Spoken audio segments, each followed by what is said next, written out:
राज्य मंत्रिमंडळाची आज एक बैठक पार पडली आणि याच बैठकीत एक मोठा निर्णय घेण्यात आला। हा निर्णय आहे शक्तीपीठ महामार्गासंदर्भातला। विदर्भातील वर्धा ते सिंधुदुर्गातील बांदा असा तब्बल 805 किलोमीटर लांबीच्या आणि राज्यातील तब्बल 12 जिल्ह्यातून जात असलेल्या शक्तीपीठ महामार्गाच्या भूसंपादनासाठी राज्य मंत्रिमंडळाने आज मंजुरी दिली आहे। या निर्णयासंदर्भात मात्र हसन मुश्रीफ आणि प्रकाश आंबेडकर या कोल्हापुरातल्या 2 मंत्र्यांनी नेत्यांनी नाराजी व्यक्त केली, तर कोल्हापूरसह राज्यातल्या विविध भागातल्या शेतकऱ्यांनी या महामार्गाविरोधात एल्गार पुकारलाय। शक्तीपीठच्या भूसंपादनासाठी मंजुरी। राज्य मंत्रिमंडळाच्या बैठकीत मंजुरी।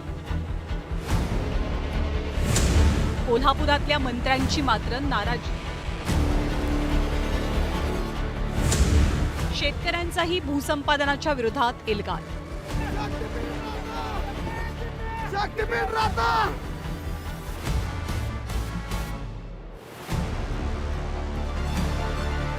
3.5 शक्तीपीठ, 2 ज्योतिर्लिंग आणि पंढरपूर अंबेजोगाई सहित एकूण 18 तीर्थक्षेत्रांना जोडणारा असा शक्तीपीठ महामार्ग बांधण्याचा राज्य सरकारचा मानस आहे।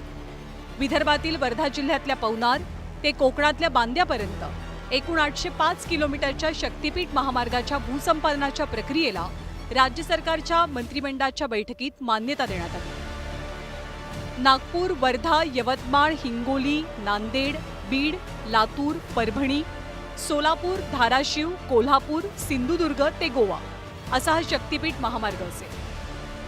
समृद्धी महामार्गानंतर राज्य सरकारचा शक्तीपीठ महामार्ग हा एक महत्त्वाकांक्षी प्रकल्प आहे।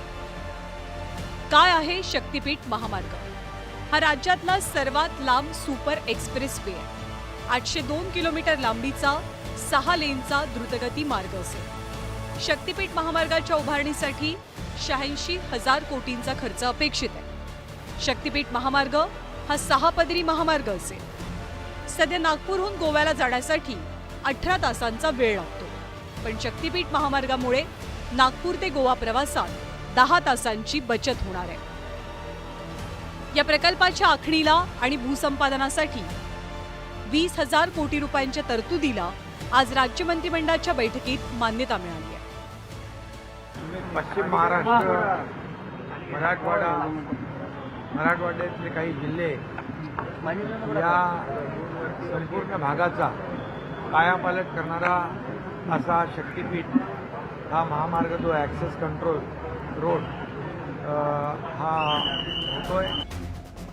राज्य मंत्रिमंडळानं हा निर्णय घेतलेला असला तरी राज्य सरकारमधील हसन मुश्रीफ आणि प्रकाश आंबेडकर या दोनही मंत्र्यांनी या महामार्गाविरोधात दंड थोपटल्याची चर्चा आहे।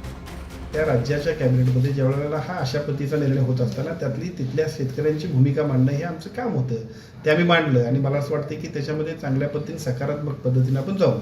नाराजी नव्हे, आपल्या शेतकऱ्यांची भूमिका मांडणं, आपली भूमिका मांडणं हे चुकीचं नाही, परंतु त्याच्यानंतर सुद्धा त्यात समन्वयानं मार्ग काढण्याबद्दल मुख्यमंत्र्यांनी सूचित केलं आणि त्याचा उपयोग निश्चितपणे होईल।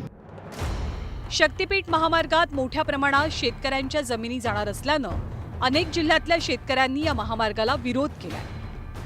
शक्तीपीठ महामार्गाच्या भूसंपादनात बागायती शेतजमिनी तसंच शहरालगतच्या परिसरातल्या जमिनी संपादित केल्या जातील, याचा फटका शेतकऱ्यांना बसेल।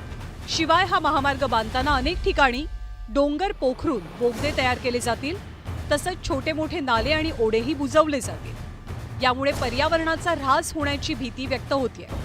प्रत्येक वेळेस निवेदन दिलेलं आहे की आमचा शक्तीपीठ महामार्ग आम्हाला नको आहे, आमच्या जमिनी आम्हाला कोणत्याही भावात शेतकऱ्याला सरकारला द्यायच्या नाहीत, आम्हाला आमची जमीन पाहिजे, आम्हाला मोबदला नको आहे, आम्हाला वाढीव मोबदला किंवा आम्ही मोबदल्याची मागणीच केली नाही साहेब। त्यामुळं आम्ही जमिनी गेल्यावर आम्ही खाणार काय? 3 एकर जमीन ही शक्तीपीठ महामार्गासाठी चाललेली आहे, मला जमीन द्यायची नाही, गोळ्या घातल्या तरी मी जमीन द्यायला तयार नाही, आम्ही खायचं काय, जगायचं कशावर? या महामार्गातली जाणारी जी शेती जी आहे ही शेती या शेतकऱ्यांच्याकडून कवडीमोल किमतीनं घेण्याचा घाट या महाराष्ट्राच्या सरकारनं घातलेला आहे। या महाराष्ट्रातली ही सुपीक शेतजमीन या शेतकऱ्यांच्याकडून काढून घेऊन या भांडवलदारांच्या घशामध्ये घालण्याचा डाव हा महाराष्ट्र सरकार खेळत आहे। शक्तीपीठ महामार्गाच्या विरोधाचा फटका लोकसभा निवडणुकीत महायुतीच्या अनेक उमेदवारांना बसलेला त्या चुकीची दुरुस्ती विधानसभा निवडणुकीत करत या भूसंपादनाला तात्पुरती स्थगिती दिली गेली होती. पण आता पुन्हा एकदा शक्तीपीठ महामार्गाच्या भूसंपादनासाठी राज्य सरकारनं मंजुरी दिल्यामुळे विरोधकांनी आपली विरोधाची धार तीव्र केली आहे. महाराष्ट्राचं मंत्रिमंडळ म्हणजे महाराष्ट्राचं मालक नव्हे. महाराष्ट्राचं मंत्रिमंडळ हे एक लुटारूंचं टोळकं झालेलं आहे. 30,000 कोटीमध्ये तयार होणारा रस्ता 86,000 कोटीमध्ये करून 50,000 कोटी रुपयाची लूट त्यांना करायची आहे. पण आम्ही शेतकरी ते होऊन देणार नाही. या 12 जिल्ह्यातल्या लोकांना हा शक्तीपीठ महामार्ग नको आहे, कारण की एक्झिस्टिंग रोड असताना या नव्या रस्त्याची गरज काय असा प्रश्न या 12 जिल्ह्यातल्या लोकांना. आणि म्हणून आमची सरकारला विनंती आहे, आम्ही सातत्यानं विरोध करतोय. आम्ही विकासाच्या उलटे नाही आहोत, परंतु हा गरज नसलेला विकास महाराष्ट्राला नको आहे. राज्य सरकारनं शक्तीपीठ महामार्गाच्या भूसंपादनाला मंजुरी दिलेली असली तरी शेतकऱ्यांची विरोधाची भूमिका विचारात घेता हा महामार्ग पूर्ण करण्याचं मोठं शिवधनुष्य सरकारला आगामी काळात पेलावं लागणार आहे. Bureau report, news 18 Lokmat.